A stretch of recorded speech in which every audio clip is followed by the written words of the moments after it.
Hello friends, आज हम बात करेंगे भारत की मिट्टियों के बारे में। और आप जिस भी एग्जाम की तैयारी करते हैं तो इस टॉपिक से 1 से 2 क्वेश्चन जरूर पूछ लिए जाते हैं, तो वीडियो को ध्यान से सुनना। चलिए स्टार्ट करते हैं आज का पहला पॉइंट।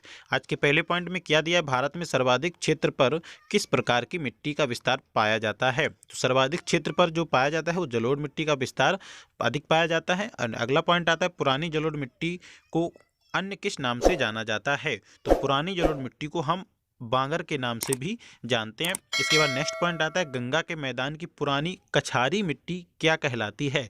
तो इसको भी बांगर के नाम से ही जानते हैं, बांगर ही कहलाती है। और नेक्स्ट पॉइंट आता है, किस प्रकार की मिट्टी के लिए न्यूनतम उर्वरक की आवश्यकता होती है। तो लाल मिट्टी के लिए न्यूनतम उर्वरक की आवश्यकता होती है। ठीक, इसके बाद अगला पॉइंट आता है, कौन सी मिट्टी प्रायद्वीपीय भारत में अधिकतम क्षेत्र पर विस्तृत है।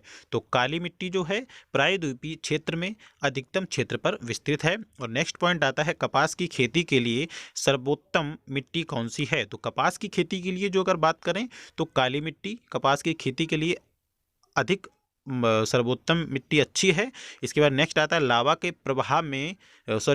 प्रवाह से किस मिट्टी का निर्माण होता है। ठीक है, तो इससे जो होता है काली मिट्टी का निर्माण होता है। अगला पॉइंट आता है, किस मिट्टी में कृषि के लिए सिंचाई की आवश्यकता नहीं होती है।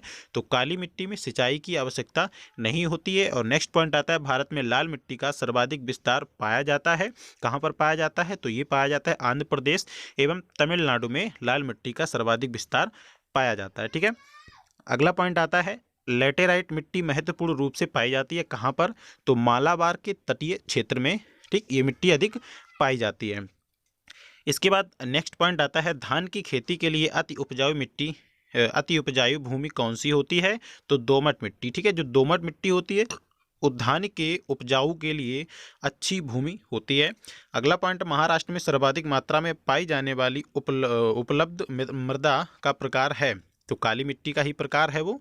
ठीक, इसके बाद अगला पॉइंट आता है, किस प्रकार की मिट्टी में जिप्सम का प्रयोग करके उसे फसल उगाने के उपयुक्त बनाया जाता है। तो अम्लीय मिट्टी को, ठीक है, जिप्सम का प्रयोग करके उसको फसल उगाने के उपयुक्त बनाया जा सकता है। और नेक्स्ट पॉइंट आता है, किस प्रकार की मिट्टी में कार्बनिक पदार्थ की अधिकता होती है। तो काली मिट्टी में कार्बनिक पदार्थ की अधिकता होती है।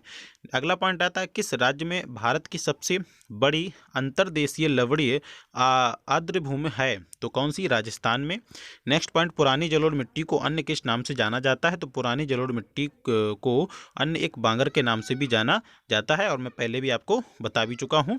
और इससे पहले अगर आपने हमारे अन्य वीडियो को नहीं देखा है तो एक आप आई बटन पर जाकर देख सकते हैं। चलिए, अगला पॉइंट क्या है, भारत के उत्तरीय मैदान की मृदा सामान्यतः कैसी बनी है। तो तमोच्चन से।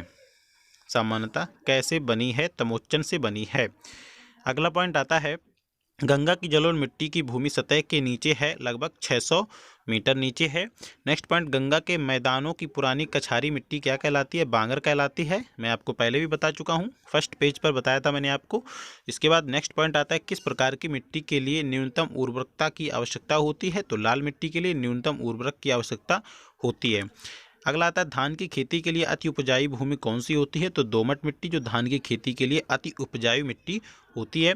नेक्स्ट पॉइंट आता है, मृदा अपरदन रोका जा सकता है कैसे, वन रोपण द्वारा। ठीक है, जो मृदा अपरदन होता है उसको कैसे रोका जा सकता है, वन रोपण के द्वारा। आप उसमें वन लगा दीजिए। ठीक है, नेक्स्ट पॉइंट क्या है, रोगुण नाम है, क्या है, आज का लास्ट ही पॉइंट है ये, रेगुण नाम है, क्या है, काली मिट्टी का।